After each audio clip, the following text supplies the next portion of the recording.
Good morning, guys. Myself Prabhas Vastu. Started going to teach you today Geography chapter 3, and today is the second part of Geography chapter 3. Okay, and name is water.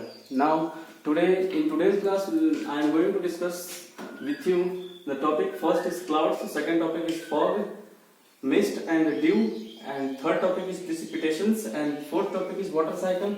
Fifth topic is measures of precipitations. इतने सारे topic आज हम discuss करेंगे आज class में. Okay, page number 22. कौन सा page number आप ओपन करेंगे? Page number 22. इसे मैं कल ग्रुप में भेज भी दूंगा. Okay, page number 22.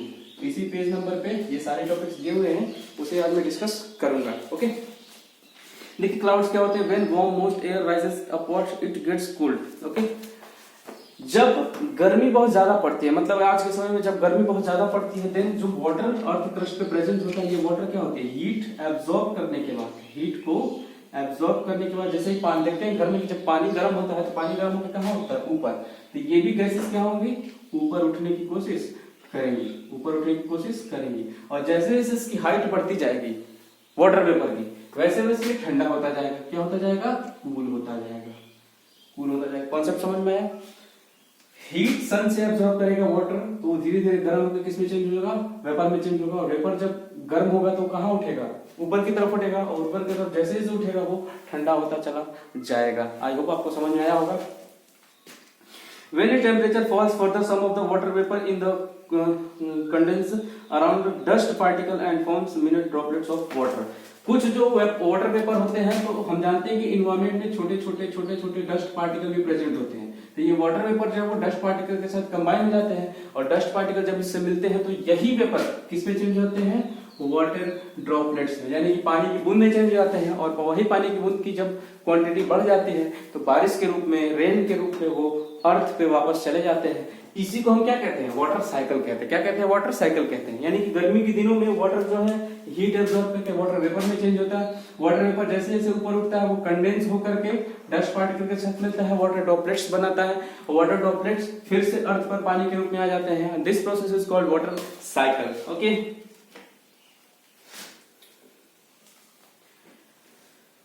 जब कंडेंस होके वाटर वेपर डस्ट पार्टिकल के साथ कंडेंस होते हैं, तो कंडेंस होने से पहले देखते हैं कि पहले बारिश होने से पहले बादल आता है, तब बारिश होती है. इसका मतलब कंडेंस होकर सबसे पहले किसमें कन्वर्ट होते हैं? क्लाउड्स में कन्वर्ट होते हैं. किसमें कन्वर्ट होते हैं? क्लाउड्स में. क्लाउड्स का टेम्परेचर जैसे जैसे धीरे धीरे डाउन होगा, तो जब कोई भी चीज देखते हैं धीरे धीरे ठंडा होता है, तो ठंडे होने पर क्या होता है? उसमें से बूंदे बाहर निकलती है. जैसे पेप्सी का अगर हम बोतल ले लें तो वो ठंडा रहता है. क्या आपने कभी सोचा है कि पेप्सी का जो बॉटल होता है, पेप्सी का जो बॉटल होता है, तो क्या अंदर से वाटर के ड्रॉपलेट्स बाहर आते हैं? ऐसा नहीं. हम जानते हैं कि एनवायरमेंट में हाइड्रोजन गैस भी प्रेजेंट है, ऑक्सीजन गैस भी प्रेजेंट है, और इन दोनों के ही मिलने से क्या बनता है? H2O यानी कि वाटर बनता है. तो जो हाइड्रोजन और ऑक्सीजन गैस है, तो बॉटल के पास टेम्परेचर बहुत कम रहता है, तो हाइड्रोजन और ऑक्सीजन जैसे ही इसे टच होते हैं आपस में कंबाइन हो जाते हैं, और वही हमें पानी के रूप में यानी कि H2O के फॉर्म में नजर आते हैं. आई होप आपको टॉपिक समझ में आया होगा. Okay, now go to the next topic. Fog, mist and dew. Fog is a very dense cloud of minute water droplets. Water droplets मतलब वाटर ड्रॉपलेट्स जब कम कंडेंस होता है तब वो किस में कन्वर्ट होता है? फॉग में कन्वर्ट होता है. जैसे कि जाड़े के मौसम में हम फॉग देखते हैं. Fog occur when condensation takes place in the lower layers. Condensation जब लोअर अर्थ के लोअर लेयर में होता है तब हमें फॉग नजर आता है. और फॉग जो होता है वो उसमें वाटर के कुछ बूंदे भी होती हैं. Fog reduce visibility. फॉग की वजह से जो विजिबिलिटी है, मतलब दूर तक चीजों को हम नहीं देख सकते, मतलब ये विजिबिलिटी को क्या करता है? रिड्यूस करता है. They create difficulties for drives, जिससे हमें ड्राइविंग में दिक्कत होती है. हवा नहीं चल पाती एक जगह से दूसरी जगह. ओके, ये सारी चीजें होती हैं. Okay, now on cold clear nights, जब ठंडी रात रहती है, बिल्कुल साफ रहती है, then the air is contact with the cold ground also cools. This may cause the air become saturated. Saturated का मतलब होता है कि जब कोई दो चीजों को हम आपस में मिक्स कर दें. आपसे पूछा जाएगा कि what is the meaning of saturated. तो जब जो दो चीजों को हम आपस में मिक्स कर देते हैं, मिक्स करने के बाद दोनों चीजें आपस में नजर नहीं आती, तो उसको हम लोग कहते हैं क्या? सैचुरेटेड. ओके,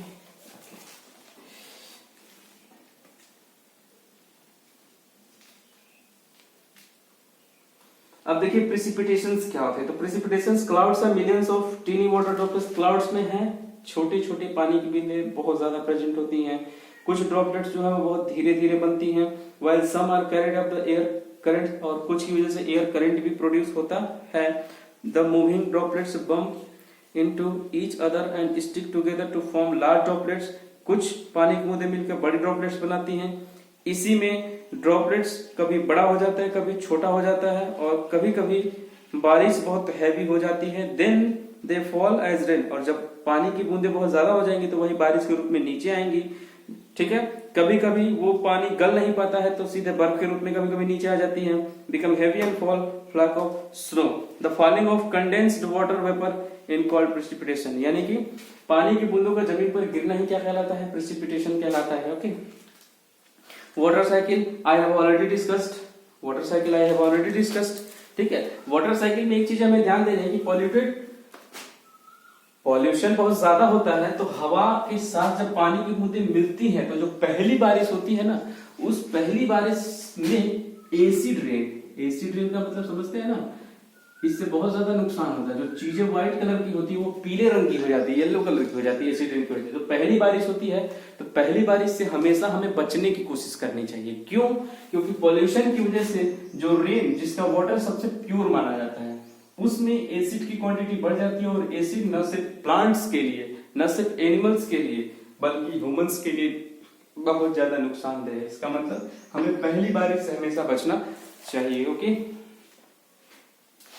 अब देखिए मेजरिंग ऑफ प्रेसिपिटेशन कैसे हम मेजर करेंगे। तो देखिए, suppose the weather report is a newspaper says that, weather report आती है न्यूज़पेपर में, बताता है कि 15 मिलीमीटर बारिश हुई है। और वो 15 मिलीमीटर ही क्यों बताता है? इसका मतलब है कि if the rain falling in that town on that day we are allowed to collect over a plain surface, that level of rain water over that surface would be 15 millimetre high. इसका मतलब कि अगर किसी locality में बारिश होती है और मान लीजिए प्लेन सरफेस है, क्या है? प्लेन सरफेस है, किसी लोकेलिटी में बारिश होती है, बारिश होती गई, ठीक, और बारिश होते होते ये पानी यहाँ तक भर गया, मान लीजिए पानी यहाँ तक भर गया। तो पानी जब यहाँ तक भर गया तो इसकी हाइट मान लीजिए कितनी है? 15 सेंटीमीटर है। तब उस लोकेलिटी में वेदर रिपोर्ट के अकॉर्डिंग कितनी सेंटीमीटर बारिश हुई है? 15 सेंटीमीटर बारिश हुई है। अगर पानी यहाँ तक भर गया और ये 20 सेंटीमीटर बताता है, इसका मतलब बारिश कितनी हुई उस लोकेलिटी में? 20 सेंटीमीटर बारिश हुई है। तो ये है वेदर रिपोर्ट, कैसे बताते हैं लोग। ओके, टाइप्स ऑफ रेनफॉल, इसे हम कल डिस्कस करेंगे। आई होप आपको टॉपिक समझ में आया होगा। तो thank you so much for today. Okay, thank you.